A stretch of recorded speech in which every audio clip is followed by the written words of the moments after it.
Hello everyone, this is Jay from Silence Laboratories, Singapore. I will be presenting our work on countering login attack in just tap post-based notifications. This work was done in collaboration with researchers at SUTD, Texas A&M University, and SUTD MIT International Design Center.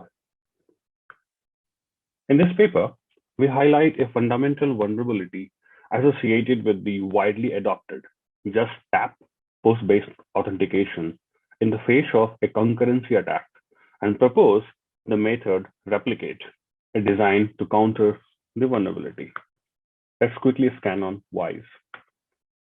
Needless to say, SMS-based methods have been prone to severe attacks due to vulnerabilities in cellular communication stack and hence have been suggested to not being used by several security agencies. On the other hand, TOTP-based methods, wherein codes are generated in an app, have been targets of malwares for past several years. These malwares exploit overlays or Android permissions such as accessibility. While accessibility feature was designed to include a diverse set of user base, it has turned out to be the Achilles heel for Android. Since users are tricked to give this permission, malwares can get access and rights to observe actions, retrieve window content, and perform on-screen gestures. Several such trojans have been highlighted lately, including Oscorp, Tbot, Cerberus, etc.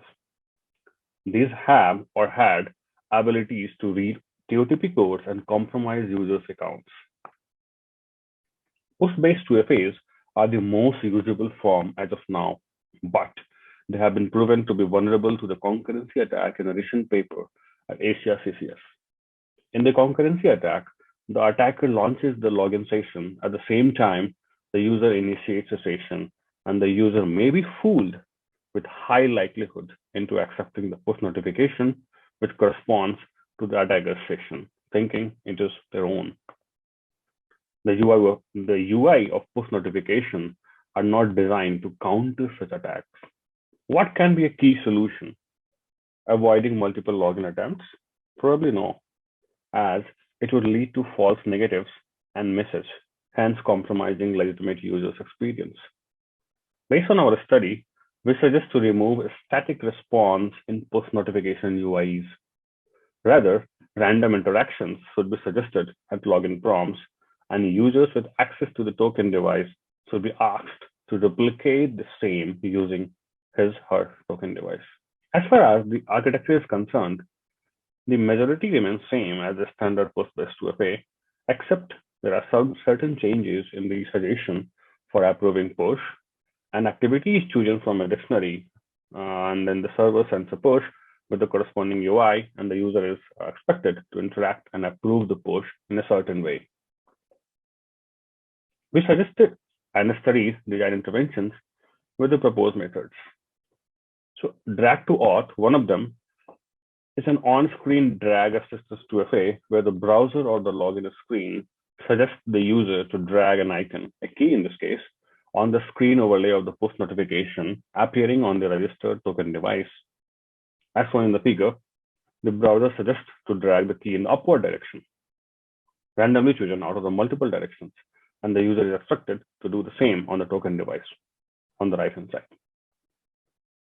In the second variation, users are randomly shown a shape on the login screen along with the direction in which they have to drag it on the push notification prompt. But unlike key dragging, we have raised the bar for user engagement by suggesting multiple shapes on the authentication overlay. Users will see 4 shapes on their phone and have to drag the correct shape in the correct direction. Similarly, colored button instructs the user to tap on the button of a certain color at a certain position. In another version of replicate, the user would be suggested to tap at the suggested location of a black colored button. Draw shape approach shows user an unlock pattern similar to Android phone unlock screen on the login screen. For this study, we followed a remote usability approach due to restrictions. Users were asked to join Zoom calls and were given instructions to telegrams. They were given a pre-test survey and showed a demo of our solution before the study. Since the Figma prototypes are inherently hosted on the cloud, we could monitor the participants' activities and interactions in real time via the observation mode in the Figma. As such, three stages were conducted. Typically, we have noticed that think out loud and articulation of user words, which they share during tests, being the major contributor in the qualitative studies of security usability studies. We investigated a few methods for higher inclusiveness for not so vocal users and to remove any bias. Previously, emotion captures have been done using Plutic emotion wheels and Emotrack graph. While Plutic is too verbose and detailed, Emotrack is easy to comprehend and respond. The emotions are graded in intensity vertically and from the negative to positive horizontally. Each cell gets a number, with bottom right being the highest.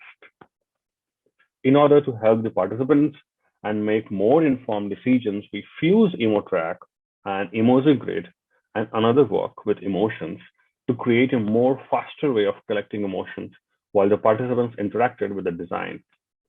We completed 3 surveys involving at least 30 people each, wherein participants were requested to select emoji, which is the most suitable for a particular stated emotion, and these options presented were narrowed down after each survey as we progressed. Finally, a hybrid Emotrack based graph was generated, which was used to help users in picking their emotional state while they try out the prototypes. And previous research have also shown that participants are more reflective when they are picking emotions from a chart.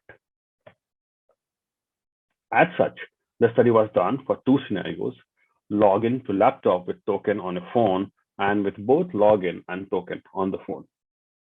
We conducted a study of replicate and just tap to authenticate in parallel for a comparative study.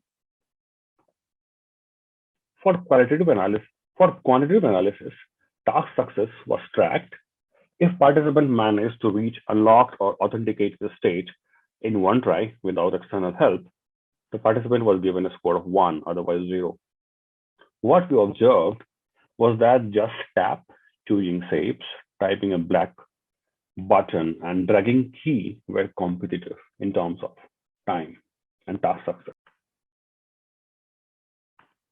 Further, task time was studied, which amounts to the time taken from the starting of the login to the approval for the push of notification. As we can see, just tap, choose number, and black buttons were competitive. If we look at the stats, black button has the least mean time and is very close to the just tap based method. Also, we noted the authentication time plateaued by 3 trials. As combined metrics, we studied efficiency, which is defined as a task success by task time, and herein tap on black button, choose a number, and draw unlock button fared better than the rest, as proposed in replicate. Finally, SOS scores, as obtained from the questionnaires, were studied. While all methods are above grade A score, tap on black button, choose number, and key drag are better than the rest UI interventions. In order to sum up, we did a combined analysis wherein ranking was done for each metric and the numbers were summed to get a final score. Just tap and black button had a tie, and colored button and shapes performed worst. As a separate study, we compared pin-based to a phase 2, and timing and SOS scores reveal a clear lead of replicate.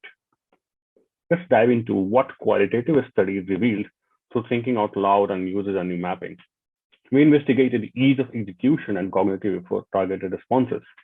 Participants appreciated inclusion of light cognitive effort in exchange of killing habituation and denying possibility of tapping by mistake or by habit. The perception of security of the replicate was noted. Participants told that while it is easy to use, the forceful thinking twice gave them a feel of control while doing authentication. We noted issues on inclusivity with colored button and drawing patterns. Some participants reported pattern to be troublesome as the benchmark was fist a pattern while trying to unlock a phone. We request to have a look at our paper for further details.